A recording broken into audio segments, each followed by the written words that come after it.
Hey guys, welcome to Wednesday, Cardone University Mastermind. My name is Steve Spray. We are coming to you live. It is Wednesday. This is the Mastermind. And guys, we want to welcome you to this show. Every Wednesday, we do a live virtual training where only our clients can attend. And what we want to do is we want to open this up and allow you to dial in with any type of questions you have. We want to answer them. We want to help you out. So if you want to call in, dial that number 305-865-8668. This week, we're going to be talking about effective greetings in B2B sales. So B2B is business to business. We talk a lot about the retail side here. We talk a lot about cold calls. We talk a lot about follow-up. Today, what we're going to be talking about is, hey, what's the greeting look like?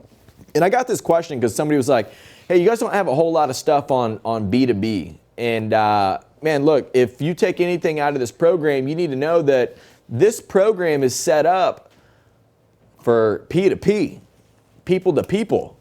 Okay, so you should take what you learn here and be able to use it in every single scenario. So what I'm gonna do is I'm gonna share with you my best practices, what I do in a greeting, what I do in a presentation, how to set the table, if you will, and what I've learned from Grant Cardone inside Cardone University, so that way you guys can use it too, and that's what we're gonna do. We're gonna learn here. And if you wanna dial in, if you wanna tell us about your presentation, your situation, 305-865-8668. Okay, so here's what I want to do. I want to open this up. I want to show you guys that, look, we're going to be diving into the sales process. So, it's really interesting. I hear a lot of people, they'll talk about, well, man, this isn't really for my industry. Man, you guys aren't really talking about what I do in here, but I like it. I like Grant. Okay, you know what that tells me? You're literally just telling me you have no idea what he's talking about, because he's not talking about any type of industry inside the program. In fact, most people, they've never even bought their own products, So look, he uses a lot of examples that you could personally relate to. And when you can start to relate to this and you start thinking, hey, I'm going to keep the product knowledge training with my my manufacturer or my company or like wherever I'm getting that, and I'm going to use this to understand sales. And so if you call me up and you tell me, hey, this isn't for my industry, I just know that you don't know what he's really saying right here. And so go back to take a second look to say, hey, listen, I'm going to watch this from a new lens of what is he actually saying to do there? And is this where I'm at in the cycle? Because here's what I see. I see a lot of people, when they call up, they ask questions. They don't ever know where they're at in the sales cycle. And so that could be extremely confusing, because I'm not interested is one phrase, but I'm not interested in the cold call and I'm not interested in the close, two totally different things. Okay, you got a girlfriend or a girl you're walking up to and she's not interested, that's one thing. Okay, you got a 3-year relationship and all of a sudden she's not interested, that's a whole other problem. Okay, so you guys need to understand what's going on and where you're at, right? Because if not, you're not going to treat it right, and you're definitely not going to be training on it correctly. And so that's where the confusion could come from. So what I want to do is I want to set this up, make it so easy for you to really understand, hey, you know what? Like, where am I at? So there's always going to be a meet and greet, right? This is where it's going to be the meet and greet. There's going to be a fact find. So I got to be able to ask where I'm at. There's going to be a presentation, right, where I've actually got to present what's up. I'm going to need to do a write-up or a proposal of some sort, and then I'm going to need to close. Okay, so if you think about this as just a wheel that you're always getting into, and you're trying to identify, okay, well, how do I set this up in the greeting? Well, what am I doing in the greeting to move into the fact finding? And then how many people do I need to actually fact find? So this is where you get into the B2B questions, right? So fact finding, well, if there's, let's just say in a B2B situation, a business to business, like if you're in the deals that I'm in, I get on calls with people where there's 3 decision makers. So if there's 3 people and I got to fact find them, what I know I'm going to have to do in the greeting is I'm going to have to set the table.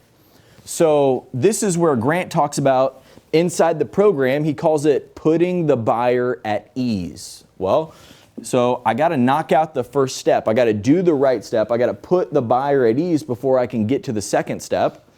Well, I can't always just ask questions in the fact finding when I'm in a B2B cycle.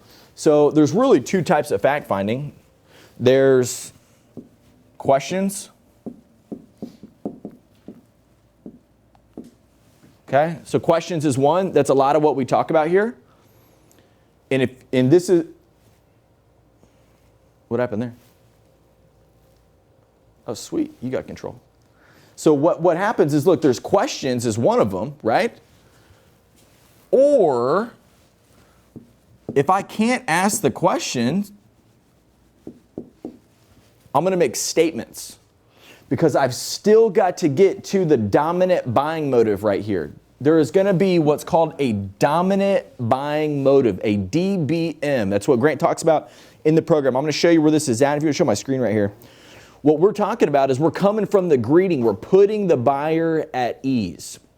When we put the buyer at ease, no matter whether we're in a retail, B2B, B2C, we're door knocking, we're talking about we're in a furniture store, I'm selling SaaS products, I'm selling a big company. Guess what? I got to greet the people. I know there's going to be objections up front, and then I got to get to a fact-finding stage, right? So this is where we are in the fact-finding. I got to put them at ease right now, and if there's going to be multiple people, like in any B2B situation, I probably can't get all the questions. Like I was on a demonstration this morning. I was demoing a presentation for 25 people. Well, guess what? Can't fact-find all those people and identify 25 different dominant buying motives. Okay, but I'm smart enough to know exactly what's going on and why people buy my product. So guess what I do? I went ahead and took care of their dominant buying motive for them. So a DBM. Click the marker right there. On this one? Yeah. The second one? Yeah.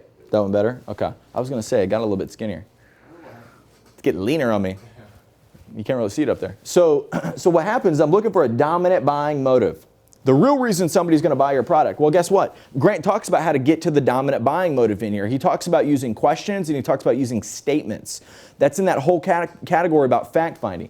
So in a B2B situation, look, if I've got to present this and I'm presenting to people and I'm not going to be able to have the back and forth because there's so many people on the call, then I need to set them myself and I need to set the table myself with statements. So for instance, people buy our program because, look, they've got turnover in their business. They've got issues where they need to train people. They need to develop them. They need to hire within. But the problem is that they don't have time to spend the amount of time that it takes to develop somebody and get them up to speed quick. And what we do is we provide third-party, ongoing, daily sales training. So I'm going to set the statements up front. I'm going to tell them what their dominant buying motive is. I'm going to tell them why they got on the phone call. Then I'm going to move into my process.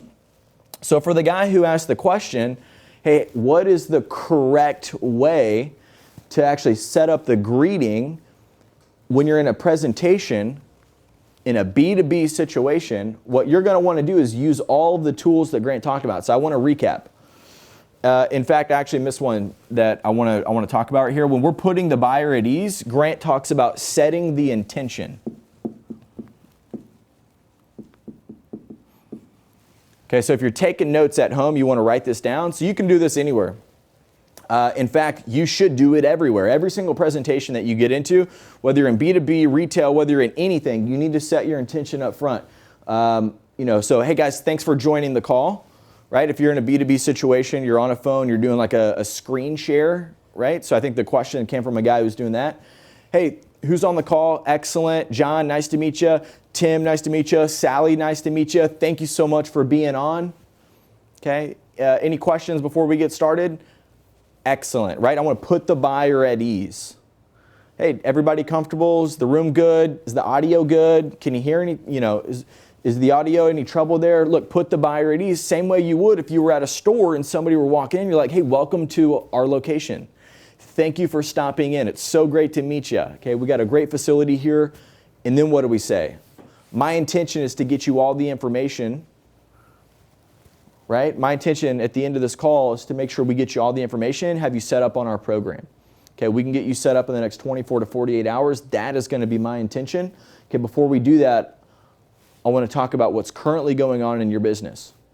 Remember, it's business to business, right? And if I can't ask the questions, I would love to ask the questions, then I'm going to go to statements. And I'm going to tell them what their DBM is rather than, this is a DBM pool. This is a DBM pool. I'm polling. I'm saying, hey, so what are you currently doing? Tell me more about that. If I were to come over there, what would this look like? How much money do you guys spend on this now? When was the last time you invested that much money? How did you do this, right? Where I'm doing a DBM pool here, or if I can't do the questions, because like for the instance, like this morning, I was on a phone call with 25 different decision makers. Well, guess what? Statements. I got to go to statements and I got to tell them what their DBM is. Okay, so I want to take a caller. I want to see what questions you guys have about this when we're talking about effective greetings for B2B. Awesome. We have Joel from Virginia on the line. Love it. Joel from Virginia, what's happening? Hey, Steve, how you doing? I'm doing incredible, man. Thanks a lot for calling in. Yes, sir. Yes, sir. I just want to run 3 quick things by you, if that's all right. Yeah, please. Yeah. So I've called in before. I'm with Valvoline Instant Oil Change, so we do like a lot of preventative maintenance. Obviously, the oil changes, obviously, is the name. Yep. But we just let our guests know what they need. My question is, when you have, let's say, 6 to 7 different systems that need to be serviced, like the transmission, the radiator, the fuel system, all that type of thing on a vehicle, Yeah. do you do a separate presentation for each one and ask for the sale after each presentation? Or would you cover all the systems in kind of one presentation, conjoining them all together, and ask for the sale for everything in one bigger price? Yeah, great. What do you think would be your best thing?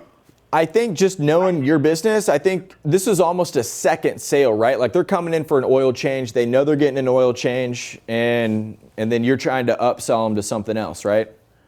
Right. Yeah, exactly. So what happens is this. You want to, number one, just say, hey, listen, our intention today, set your intentions up front. Hey, our intention is to get you the oil change. Thank you so much for coming in. Hey, if we find anything that, makes your vehicle run less smoothly or could cause issues in the future, we want to let you know about it. And if you want to do something while you're here, as long as we got the part, we'll be able to help you out. And what I would do is I would move into the second step from there, right? So I would, talk about putting the buyer at ease. Hey, this is a great vehicle. This is awesome. And hey, how well do you take care of the vehicle? Do what Grant talks about in the training on the trade-ins, where it's like, hey, this is great. Like, you must really take care of this, right? Like, let them talk up their vehicle and then be like, well, no, I just come in for an oil change every 6 months. But, oh, really? Oh, okay, excellent. So you don't do like the filters, you don't do the fans, you don't do the the fluids. I mean, have you run into any issues recently, right? So just ask them about it. Then do your analysis. Then go in and find out, oh, wow, hey, listen, I found this filter, and I know your car's only 2 years old, but the filter looks like it's 12 because it's so dirty, right? So like, I'm gonna go in and I'll be like, hey, look what I found, and then I'm gonna go from there. Okay. Yeah, absolutely. The way our system's set up, because what it does, we scan the vehicle's VIN number and it pulls up your owner's manual. And in preventive maintenance, and it's one reason I guess it's hard to sell, when you change the oil, you don't change it because your engine's knocking, you change it so it doesn't knock. Yep. And the same principle applies to like the transmission. So your manufacturers do that every 30,000, do the radiator every 30,000, do the power steering every 50,000, so forth, so on. So it's like we have all these lined up because 9 times out of 10, every single vehicle that comes in has at least 2 or 3 or 5 things that's based upon that preventative maintenance schedule. Yep. And so I want to go into detail on each one, but I don't want to. Our goal is also to be really quick, so I want to take a whole lot of time going through each one and then saying, you want to do this. Is it okay if we get this knocked out for you today? Asking for the sale after each one, almost kind of conjoining them. So I'm just trying to think like the best way to word it so where it's not like I'm overloading them with a whole lot, but I'm still being effective in covering it.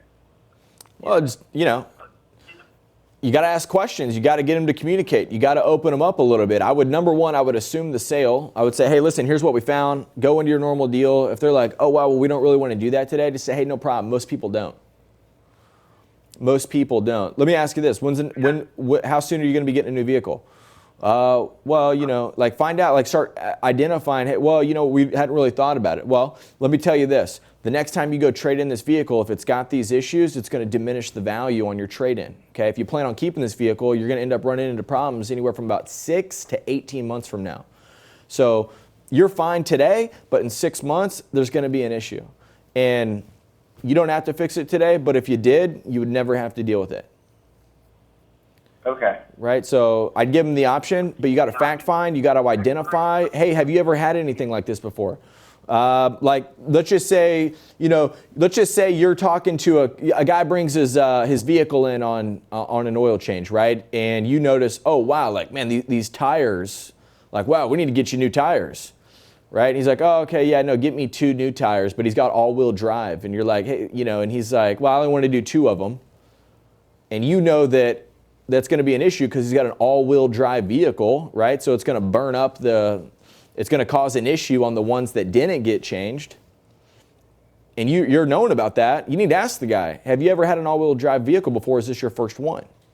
Right? So you got to ask those questions, right? So maybe they've got some sort of other vehicle that tends to have these issues that need to be changed every once in a while. Like if a guy buys a sports car his whole life, and all of a sudden he has kids, then he's buying minivans, and there's something that's different about sports cars that there are with minivans, and he's like on his minivan cycle with you.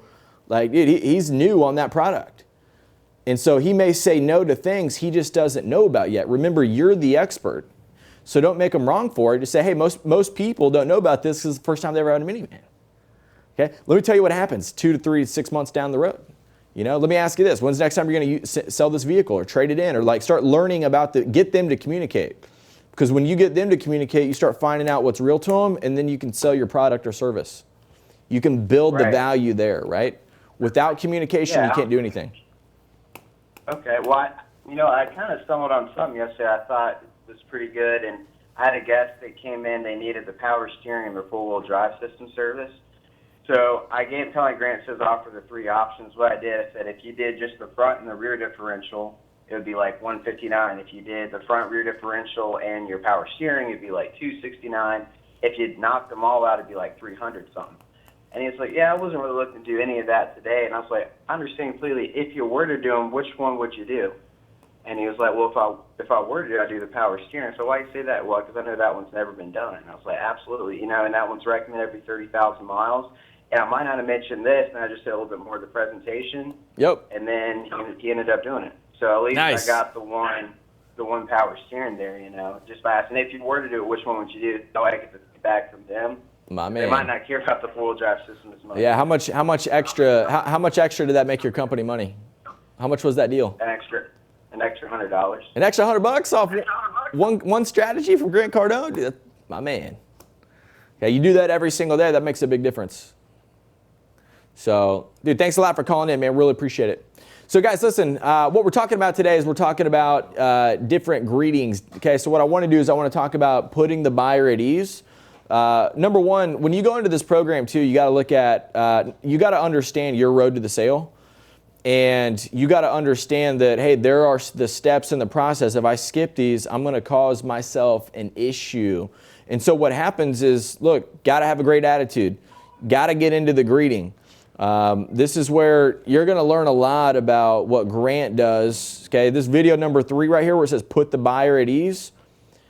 You got to understand what he's talking about. You got to understand handling RDRs, reactionary defense responses. So what are some RDRs for your business?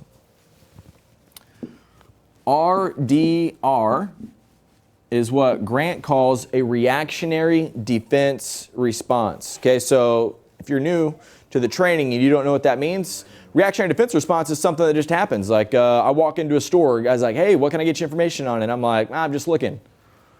That would be a reactionary response, right? Of course I'm looking. Hey, we're not buying today. But I came into the store, right? Reactionary response, right? I'm just not buying today because I don't know what I'm there to buy yet, right? Like I'm stepping into the sales process, right? So reactionary response. You need to identify what those are for you. So here's some things that I know in B2B. If you're selling them a product, they might already have it. So,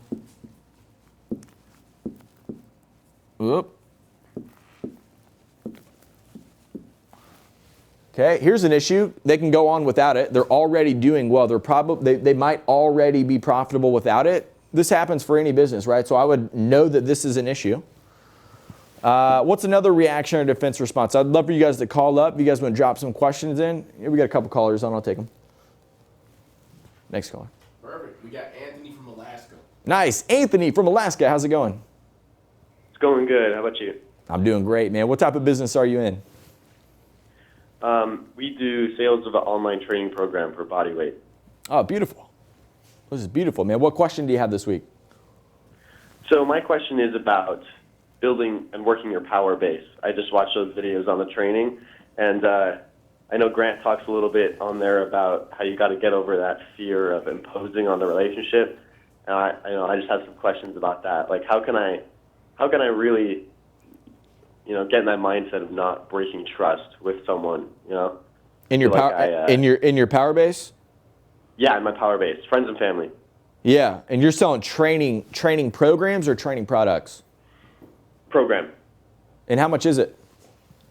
$4,000 paid in full. $4,000 paid in full. Yep, that's 1 year. And you train people, right, to be more physically fit, healthier. You got all right, perfect. So look, you got to dive in on these people. You got to be able to talk about it. Hey, listen, I care about you. Okay, I wouldn't even tell you to do this if I didn't care for it. Like, you got to tell people this. Like, your mom, your dad, your spouse, your brother. Like, you need to get these people. Hey, listen, if you're not going to do the program, at least donate the $4,000 to me. Okay. Do you support what I do? Okay. Do you care about my success? Ask these people. These are the people that you can lean in on, right? And you can practice on these people too, right? So this is where you can build your courage. Let me ask you this. How many people are in your immediate family? In my immediate, 7. Most of them are really young, though. Okay, good. 7.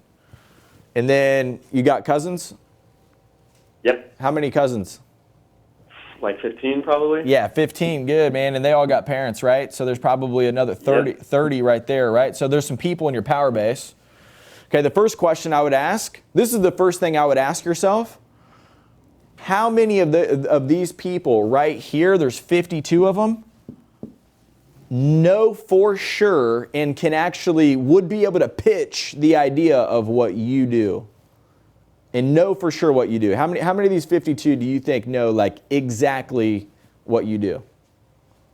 I don't think any of them really know what I'm doing right now. And that's the biggest... New to the game, yeah. And that is the biggest problem for everybody's power base. So for everybody out there, like, this is a beautiful question because this guy's actually just asking what's real. He's like, hey, look, the smartest thing would be to go to the people that I know, because if there's 52 people right here and each one of these people know some other people, then this 52 is probably more like, if each one of these people know 10 people, dude, I got 520 opportunities. He's new in his business. I would want to start here.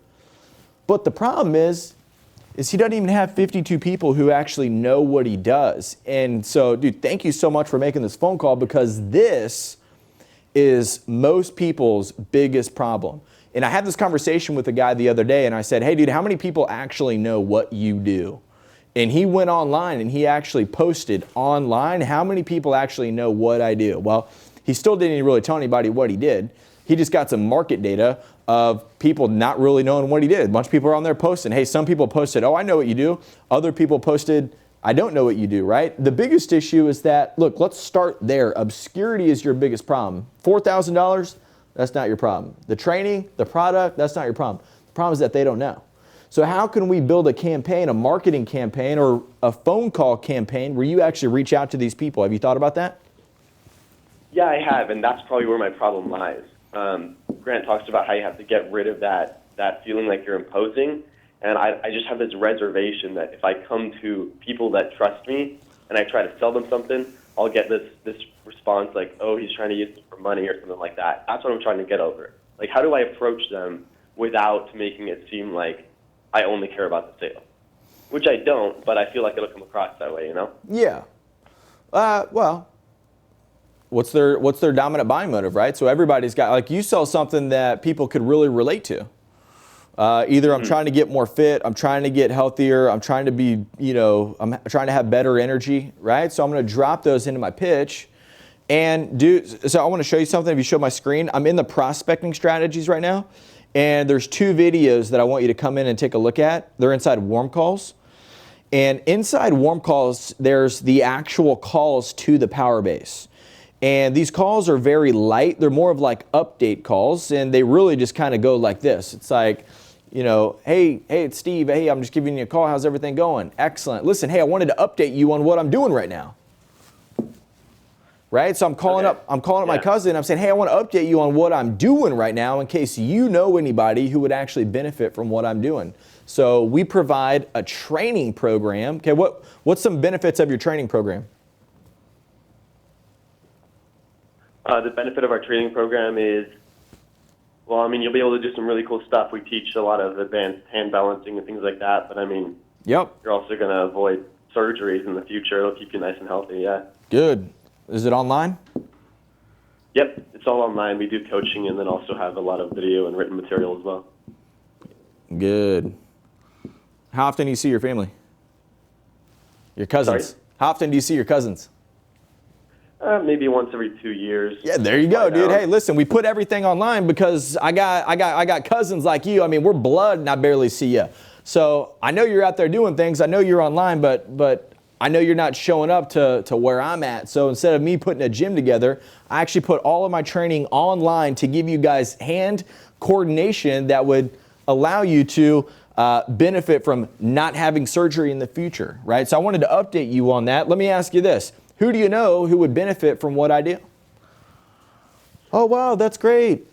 Oh, little Johnny, that's excellent. Yeah, no, hey, who do you know that would benefit from this? Man, do you have any neighbors, right? I'm throwing it out. Hey, do you have any neighbors? Anybody that go to the people you go play bingo with? Do you know anybody over there, right? Who would be good, And I just got to tell them and update it and get it out. And Grant's got a saying here that says this. It says, outflow equals inflow. And what I would practice on is how do I get the word out to more people to make sure that I've got at least those 52 people that know for sure what I do. I would start there and they may actually end up tossing you a bone. Hey, I wouldn't be interested, but I got somebody who would be interested. Really? Hey, would you mind setting up that conversation for me since you know them? And that's how you work the power base. It's more of like an updates call. Hey, here's what I'm doing. Who do you know? And and that's where I would start, man. That's a great question. Perfect. Appreciate it. Yeah, Thank you so much. You got it, man. Thank you. So guys, one huge takeaway you should take from that guy right there, because he asked a really good question. He asked about the power base. And the question that I would have you identify is how many people actually know what you do? Like real deal. Actually know what you do. We got you, Francisco. How many people know what you do? And in your family, let's think about the people you know. Well, maybe, I don't know, I'd say 20% of all my entire family. Exactly. He said 20% of his entire family probably know. Brother. Yeah, mom, dad, brother. This is something even for me. There's people in my family, like Kelvin. How many of your family members know what you do? I'd say a good 40%. Good, a good 40%. How many of them know that you sell tickets? Zero. Right? So they know you work for Grant Cardone. Oh, hey, you work for that YouTube guy. Yeah. Oh, yeah, you work for that guy that's on, hey, you work for the real estate guy. Yeah. Yeah. Dude, they don't even know you sell millionaire booklets. They don't know you sell tickets to the 10X Growth Con. They were here. Your family was here in Miami driving around oh, wow, look at this 10X Growth Con's going on. Man, that looks like a great event. They don't even know you were selling the tickets. And they were there, So I want you guys to think about that. Maybe you were at a car dealership. I mean, I can't talk I don't know how many car dealers. This is a joke in the industry where it's you're actually at the lot. You got an uncle who walks on the lot. And you see, you got a family member buying from somebody else. Dude, that's your fault because you didn't tell anybody about that. You know what I mean? So you really got to think about that, because whatever you promote on social media, whatever you talk about, the one guy said, hey, dude, I don't even talk to my family but once every 2 years.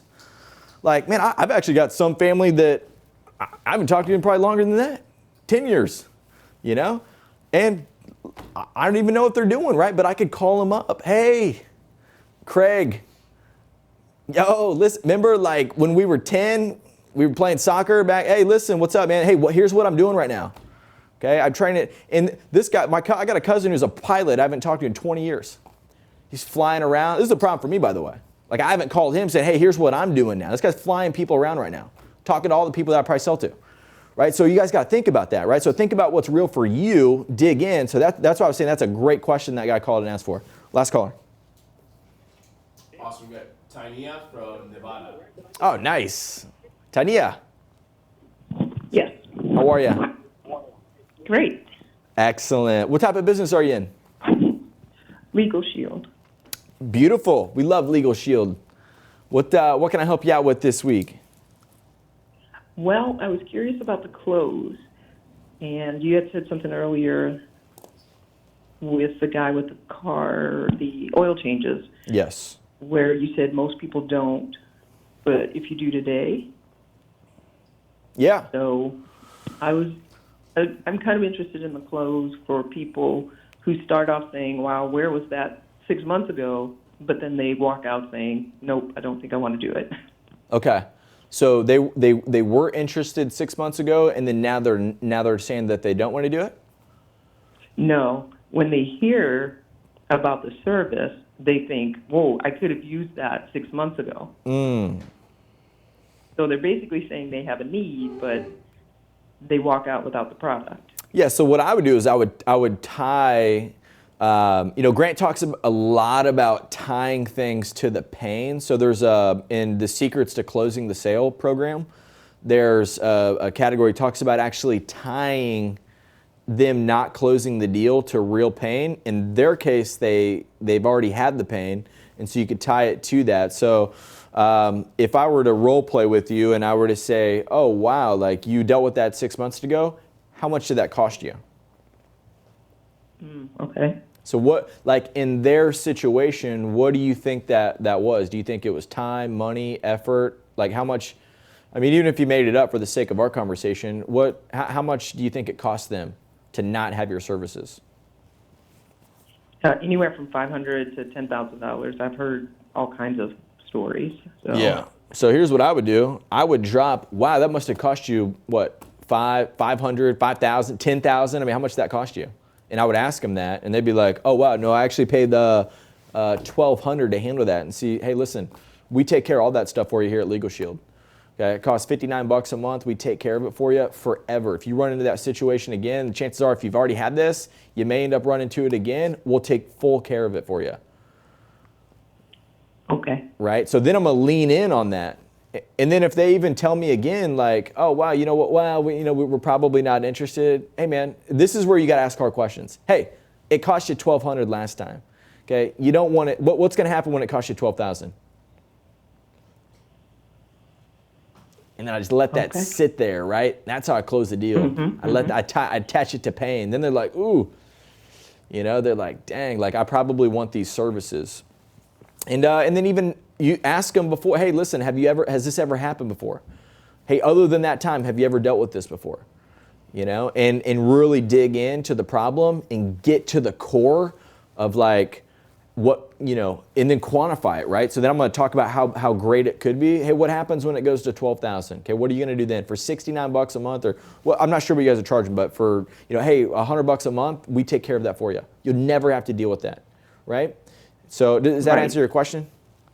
Yes. Beautiful. Thank you so much for calling in on that. That's a really good, that's a good example right there of, really using just digging in, right? Identifying real dominant buying motives. And look, when Grant talks about this, and I'll show you if you want to go back here, in the sales process, what I would tell you guys is that one of the keys to great salespeople is being able to really identify real reasons people would buy. And this is tapping into what they've done before, what experiences they've had. People make all their decisions based off experiences. So either experiences that they have not had or experiences that they have had. If you don't find out anything, guess what you get to operate with? Nothing. Which is why you end up with people blaming. This is what they do to you. Let me tell you what happens, okay? If you don't find a dominant buying motive,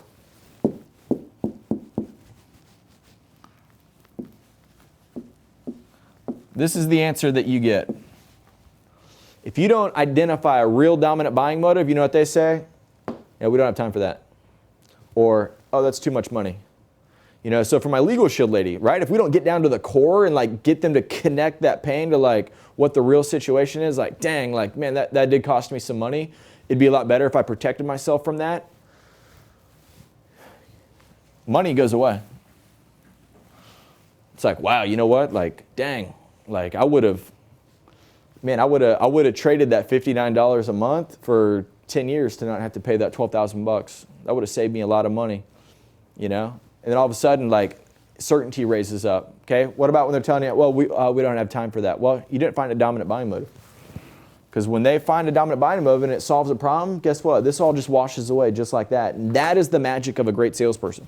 So, you know, look, if you guys want to be reminded of that every single day, what I would tell you is dig into, there's a couple categories that I like in regards to reminders of like, man, because I'll tell you this, like if you're taking notes, I posted this on my Instagram this morning.